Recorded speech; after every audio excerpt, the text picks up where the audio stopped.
National Weather Service in Chicago has issued a severe thunderstorm warning for northeastern Kane County in northeastern Illinois, northwestern Cook County in northeastern Illinois, southeastern McHenry County in northeastern Illinois, southwestern Lake County in northeastern Illinois until 7:45 p.m.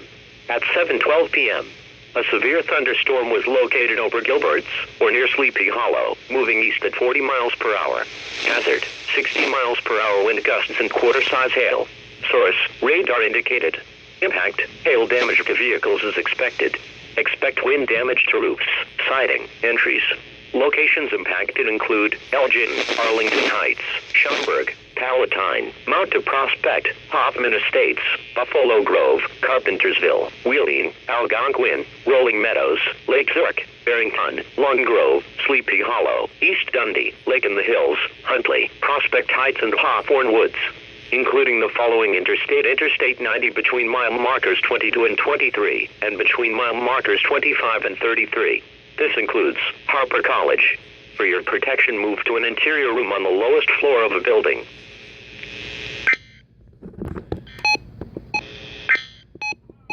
The following